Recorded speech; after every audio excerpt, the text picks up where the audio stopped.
Good morning. నేను జ్యోత్స్న. శంషాబాద్ నుంచి Vietnam వెళ్లాల్సిన విమానం ఆలస్యం కావడంతో శంషాబాద్ ఎయిర్పోర్ట్లో ప్రయాణికుల్లో ఆందోళన నెలకొంది. నిన్న రాత్రి నుంచి 200 మంది ప్రయాణికులు విమానాశ్రయంలోనే పడిగాపులు కాస్తున్నారు. విమానం ఎప్పుడు వెళుతుందో ఎయిర్లైన్ సిబ్బంది చెప్పకపోవడంతో ప్రయాణికులు తీవ్ర ఇబ్బందులు పడుతున్నారు.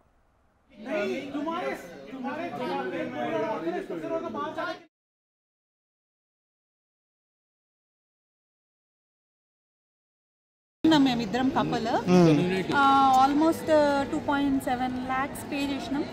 ప్లస్ ఫ్లైట్ టికెట్స్ ఒక 70,000, మొత్తం అరౌండ్ వీసాస్ అంతా కలిపి హోటల్స్ అంతా కలిపి 3.5 lakhs అట్లా పే చేసినాం మేము. ఇప్పుడు వీళ్ళు ఫ్లైట్ లేదు, ఎప్పుడు స్టార్ట్ అవుతుందో తెలియదు అంటున్నారు. Indefinitely it is postpone cancelled. And what they are saying is 8:15 ఇట్లా లైక్ నైట్ నుంచి 1 hour పోస్ట్పోన్ చేస్తూ ఆల్మోస్ట్ 8 hours పోస్ట్పోన్ చేసినారు.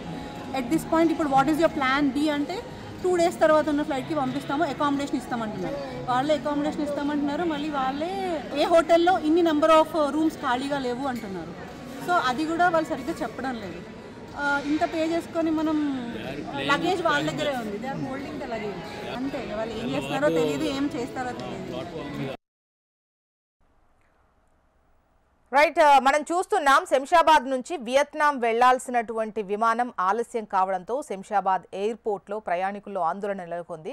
నిన్న రాత్రి నుంచి 200 మంది ప్రయాణికులు విమానాశ్రయంలోని పడిగాపులు కాస్తున్నారు. అయితే విమానం ఎప్పుడు వెళుతుందో ఎయిర్లైన్ సిబ్బంది చెప్పకపోవడంతో తీవ్ర ఇబ్బంది అయితే కలుగుతోంది వాళ్లకు. డీటెయిల్స్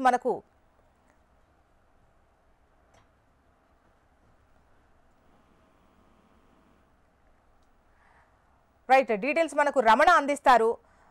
రమణ, చెప్పండి, విమానం ఆలస్యానికి కారణం ఏంటి? ఇప్పటి వరకు కూడా ఎప్పుడు వెళుతుందో కూడా చెప్పలేనటువంటి సిచ్యువేషన్ ఉంది అంటున్నారు. దీనికి సంబంధించి మీ దగ్గర ఎటువంటి డీటెయిల్స్ ఉన్నాయి రమణ?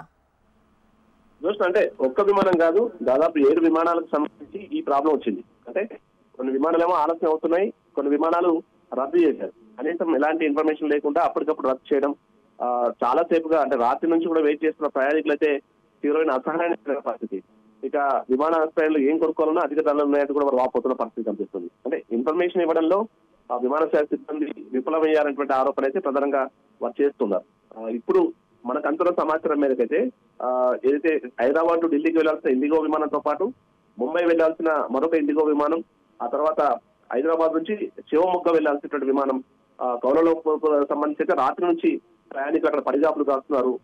200 మంది ప్రయాణికులు తీవ్రమైన ఆందోళన దిగారు. అక్కడ ఎయిర్పోర్ట్ సిబ్బందితో కూడా వారు వాగ్వాదం దిగిన పరిస్థితి. పిల్లలతో కలిసి, ఫ్యామిలీస్ తో కలిసి అక్కడ వారు చాలాసేపు వెయిట్ చేస్తున్నాం, మేము వెళ్లాల్సిన చాలా అత్యవసర పనులు ఉన్నాయి. ఇలాంటి పరిస్థితుల్లో ఒక్కసారి విమానం రద్దు చేయడం వల్ల తాము ఇబ్బంది పడాల్సిన పరిస్థితి ఏర్పడింది కూడా వారు వాపోతున్నారు.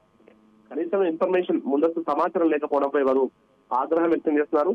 రద్దయిన విమానాలు ఒకవైతే మరోవైపు ఆలస్యం కావడం కూడా, చాలా ఆలస్యం అయ్యాయి విమానాలు.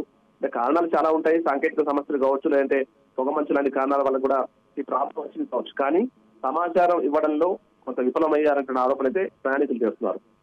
మొత్తంగా ప్రస్తుతం అయితే ఇంకా చాలా మంది ప్రయాణికులు వెయిట్ చేస్తున్నటువంటి ప్రయాణికులకు 2 రోజుల తర్వాత మీకు విమాన సర్వీస్ ఇస్తాము అని చెప్పేసి అంటున్నారు. అప్పటి వరకు అకామిడేషన్ కూడా ఇస్తాము అని చెప్పేసి అంటున్నట్టుగా తెలుస్తోంది. అసలు ఏం జరిగింది, ఎందుకు, ఏంటి అన్నటువంటి వివరాలు ఏమైనా చెబుతున్నారా సిబ్బంది? ఆ సమాచారం ఇచ్చారు, అంతా కూడా సమాచారం లేదు అనేటువంటి ఆరోపణ ప్రయాణికులు చేస్తున్నారు. సో అంటే రద్దుకు సంబంధించి ఆలస్యం అయితే పర్వాలేదు, కానీ కంప్లీట్ గా విమానం రద్దు చేసినప్పుడు దానికి సంబంధించి కొంత ముందస్తు సమాచారం ఇవ్వడం కావచ్చు, ఆ విమానాశ్రయంలోనే ప్రత్యామ్నాయం సంబంధించిన ఏర్పాటు చేయడం కావచ్చు, ఇవన్నీ చేయాల్సిన అవసరం ఉంటుందని అభిప్రాయాలు అయితే వారు వ్యక్తం చేస్తున్నారు. ఏదేమైనా రాత్రి నుంచి కూడా పెద్ద సంఖ్యలో ప్రయాణికులంతా కూడా ఆందోళన దిగారు. దాదాపు 7 విమానాలంటే అది మామూలు విషయం కాదు కాబట్టి వాళ్ళంతా కూడా తీవ్రమైన ఆందోళన వ్యక్తం చేస్తున్న పరిస్థితి కనిపిస్తుంది. ప్రస్తుతం విమానాశ్రయ సిబ్బంది వారితో నచ్చజెప్పే ప్రయత్నం చేస్తున్నారు. చూస్తున్నారు. Okay, right Ramana. लेके आओ यार उसे। इंजीनियर के साथ में समझे भाई मेरे को समझ में आ गया है। आपके ऊपर कोई होगा, आपके ऊपर कोई होगा, वही है आपके जो इंडिया स्टेट के ऊपर